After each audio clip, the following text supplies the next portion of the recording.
Hello, everyone. This past weekend, the Washington State SummerCon took place in the beautiful city of Puyallup, Washington. This is the second largest comic book con in the state of Washington, behind, of course, the Emerald City Con, which is held in Seattle. I've been to this fair probably maybe about four times now. Uh, a couple of times have been really, really good for me, uh, especially last year when a lot of my buds from Portland came up and we hung out together. This year, a couple of guys came up. Bueller and John Stout were able to make it up, so it was really great to see them. So I was excited to see them this past weekend, but not super excited about the show, to be honest.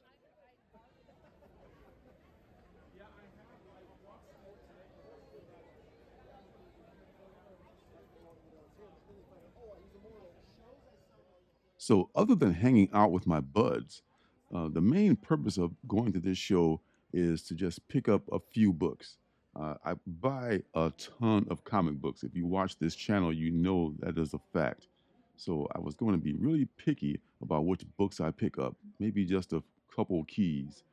And looking around, I could tell that almost anything that was a key or at the very least popular was like really overpriced. My first tip off was I saw one dealer had a raw copy of Moon Knight #1. Not his first appearance in Marvel Spotlight, but Moon Knight #1, the series.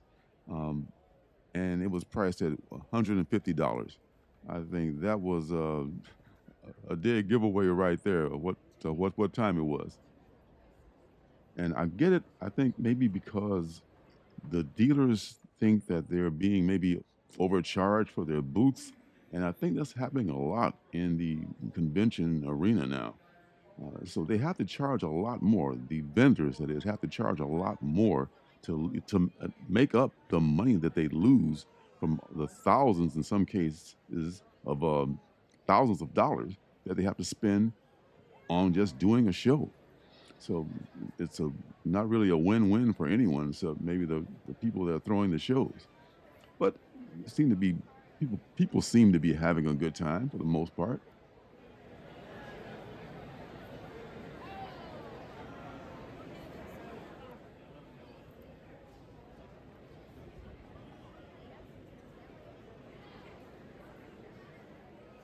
One thing that this show has is its own official snack. They have these what they call fair scones. They're these little fresh baked biscuit like things with strawberry jam on the inside for about $3 a piece. This show seems to be ever expanding, and there's always multiple pavilions that it takes place in. And the Marketplace Pavilion was the one where I found most of my comics. Here's Mill Geek Comics, owned by Russ Bright. He was not there the day I was there, but I bought some stuff from Russ, which I'll show later.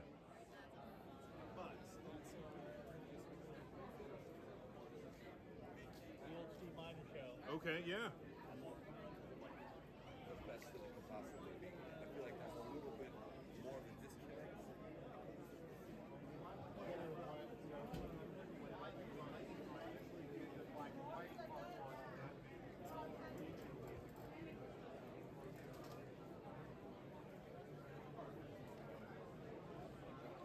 As always, they had some pretty big names in the industry this year.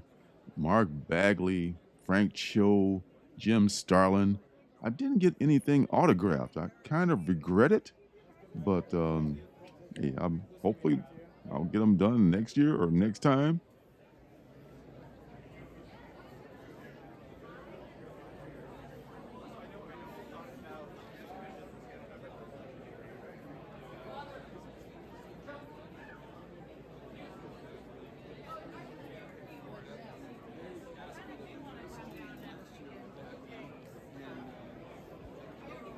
Let's see. I've been going.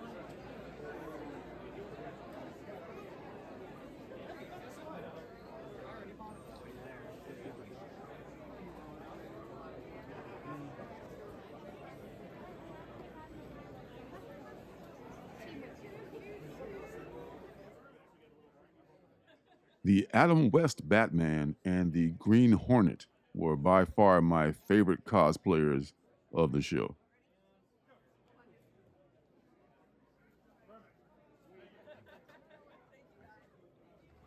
This year, Star Wars and the animation voices had their own pavilion. Last year, this very same building was the one where they had the video gaming setup. That was really cool. This whole place was dark and was filled with gamers and standalone arcade games and things like that. But this year, that was a separate ticket. So that was pretty much a different con going on at the same time. You have to buy a separate ticket for the gamers, and the gamers have no access to the comic book convention and vice versa. So that kind of made me a little bit sad, but hey, well, they figured we can get two conventions out of one. Good for us.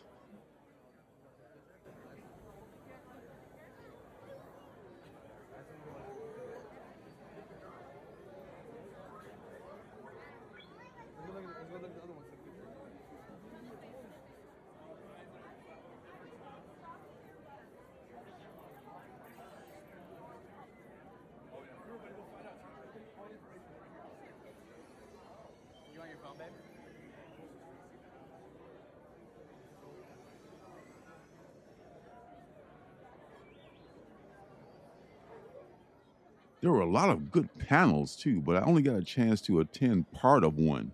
And that was one that was hosted by Bueller and with the great Jim Starlin, who's such a great storyteller. Some interesting things to say about the executives at Marvel during his time there. Afterwards, Bueller and John Stout and I hung out and had some Cajun food and a few drinks. Somehow, the theme of this show for me became the $5 book. Every book I bought was $5. These four here, I don't remember the vendor I bought them from, but they had some very nice books, and three out of four of these, everything except the Apocalypse, was in mint condition. Everything coming up is from WC Collectibles, which I bought these Alien Worlds copies.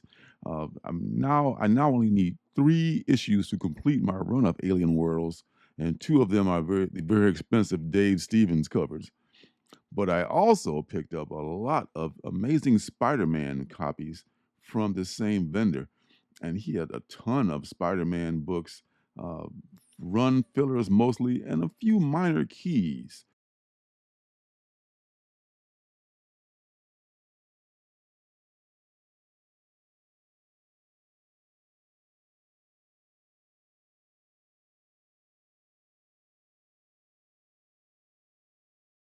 And when I got home, I had a pleasant surprise in one of my $5 books.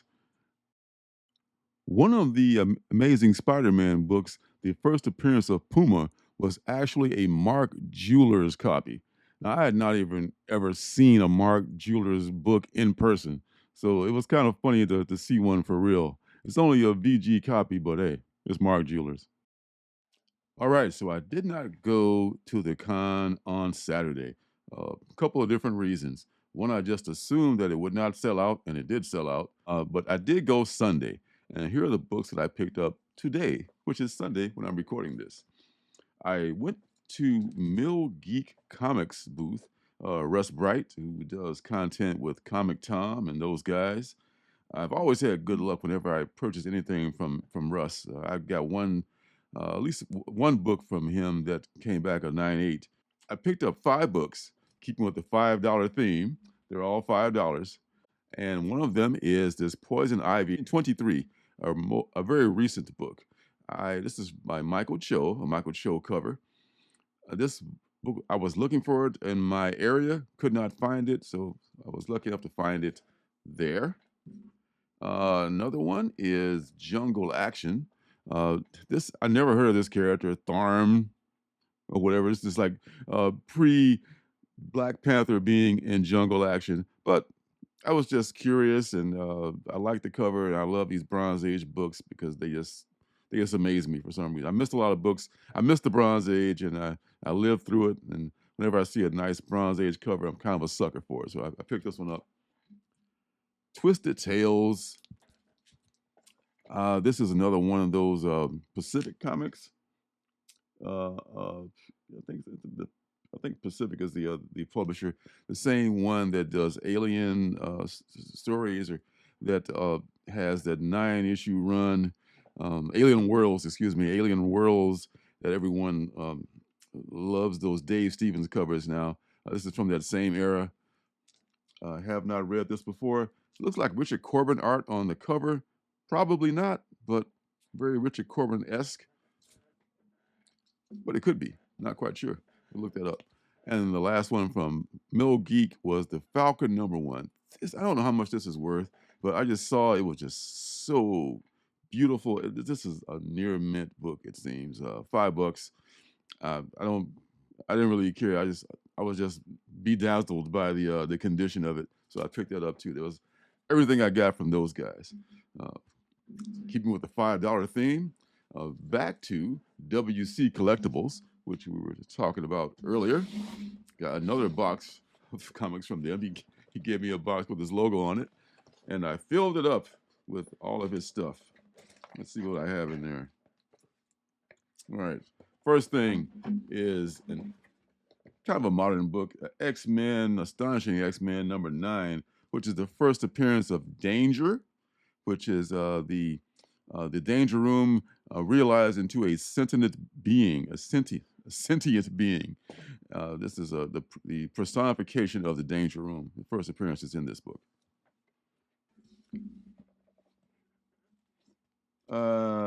Fantastic Four #1. I forget what volume it is. It's another one of those reboots, just from like 2018, I want to say. So a pretty recent reboot of FF. They keep rebooting it. They don't know what to do with it. And I just thought this was a cute cover. This is the second printing of that #1, and it's been proposing to Alicia. So it's a little bit like maybe a little bit of spine wear here, you can see, but I didn't really care about that. This one was more about the cute aspect of it, I think. This one is actually for Willie Survive. I think Willie, let me know if you see this. Let me know if I remember you saying that you like Moon Girl and Devil Dinosaur. Very nice graphic novel, and Willie, if you like it, it's yours. Conan, I'm sorry, What If Conan the Barbarian? What If number 43, and this is Conan. This is another one that just it's not at all a key, and as you look into it, it's not very well written. I can see what if Conan were stranded in the modern era in the 20th century? So nice concept, but the execution was not that great. I pretty much read it. He kind of like weaponizes this black street gang, and he kind of like a la Tarzan of the Apes, just kind of like takes over the streets, that kind of a thing. And then he has a run-in with Captain America where he almost cuts his arm off, but they both leave the altercation feeling an equal kind of like reverence for each other. So, all right. I mean, I just didn't get it. This is totally Fantastic Four number 163. When Luke Cage took over, when Power Man took over for the Thing, when Thing once again got stuck as Ben Grimm and couldn't change back. It's kind of a usual tropey kind of a thing. This has happened several times with Ben. Sometimes he's regretful to be the Thing, and then he's not the Thing anymore. Wishes he was the Thing. It's like kind of a soap opera thing that goes back and forth. But just because this was this is like, it's not worth a lot, but it's definitely like almost near mint. It's it's a great looking book. It has one of my favorite characters, Power Man, in it, and it's it's cool. He's in the Fantastic Four, so that's good enough for me. Again, to go with the other ASMs I picked up yesterday from him, I got this one, which is not really even have a value per se, but I've seen it sell for like maybe $10 online, and it's in pretty nice shape. And this is like, actually, I want to say this leads into the Man Wolf episode, the Man Wolf issue with J. Jonah Jameson's son, the astronaut. I think that's who the mystery man is, and the bandages and stuff. And it's a nice, 35-cent ASM. So can't turn those down. King Conan. This is the first issue from 1979, and it's kind of just barely makes the Bronze Age, and it's kind of a giant-sized book in a way. It's 75 cents, so you can see that the spine is it's not quite as big as those 25-cent giant-size books from the Silver Age, but it's pretty close to it. And it's the first appearance of Khan. I want to say is the name of Conan's son. It's the first appearance is in here, and also he's fighting the Toph Amon also. I want to say it's John Buscema. His work is in here. Yeah, it is JB. I see his signature on there. So he's the interior artist as well. Really high grade on this one too. So some of these books were like really like close to near mint. Some were fair, but that one was really tight. This one is kind of like a mid grade, I guess. This is a Marvel Team Up number 131. The first appearance of the White Rabbit. Don't know if the White Rabbit will ever make an impact in the Marvel Universe, or if she already has. I don't think she has. But first appearance, I think even in this grade, it's probably like a VG Fine copy. It's probably a $10 book. If it was mint, it'd be like 30 or something like that.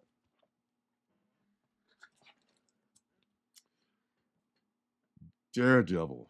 This is not the Frank Miller Daredevil, but this is number 115.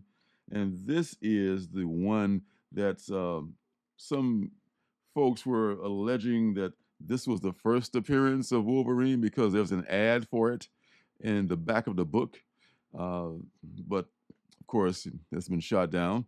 But this one is probably it looks like it presents better than it actually is. It's got some missing corner right there. It's got some chipping on the sides and on the back cover. I checked it out already, but it does have the Marvel value stamp, and everything is intact. It's a good looking book for a book that's I think around, if you get it in really high grade condition, 30 or more dollars, 30 maybe $40. So just to have this as kind of not a minor key, I guess. And there's also is there an appearance in here? Not quite sure, but there may be an appearance in here too. But it's known mostly for being that 181 promo at the near the last page in the letter page. So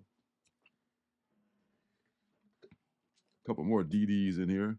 This is the Frank Miller, at least one more, the Frank Miller Daredevil, number 163, a true Bronze Ager. This is where Daredevil foolishly goes up against the Hulk. Once again, the man without fear, not always that smart. Always gets the hell beat out of him by the Hulk. He's trying to take it easy on him. This is actually maybe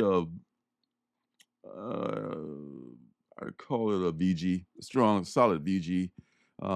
It's worth more than the $5 that I paid for it, and it's Frank Miller Daredevil. So, yeah. Last couple here is Moon Knight, number 13. And this is actually Daredevil's first time running into Moon Knight. And they say that they fight, but what actually happens is what always happens with these first-time meetings with these heroes. They end up flexing and saying, "Oh, I'm going to kick your ass," and "I'm going to kick your ass," and nobody really does it. They end up teaming up against some bad guy, and that's what happens in here too. And at the end, they end up being pals. So, and this one is probably a very fine near mint bordering. So this is close to its actual high grade value. This is a minor key, first time meeting. Some people don't count those as keys, but some do. Last one out of this box is Captain America number 290. This is the first appearance of Mother Superior, the daughter of the Red Skull. And also, I think Black Crow makes a cameo appearance near the end of the book, too. This one is really tight. This is like, I think, a $50 book if it's in near mint. This is close to near mint. It's got some issues. Color Breaker 2, but it's really like the spine is good. There's like the pages are off white, looks really good on the inside. So this is a really good looking book for the money I paid for it. So I got all told, I probably from this place, WC Collectibles, I probably paid like $80 total for all the books I got from him. So it was 13 today, I think 11 yesterday. So it came out to maybe about even less than five. It was like maybe $3 to $4 a book, and it was absolutely worth every penny of that because it was just fun going through all those books. Since I couldn't find anything that I wanted in a higher grade because everything high grade was just like insanely overpriced, and I understand why they're doing that because they got to make their table feedback. So thank you guys for stopping by and letting me share my haul from the con with you, and I will be seeing you guys sometime soon. Take care. Hey, don't forget to subscribe and leave a thumbs up.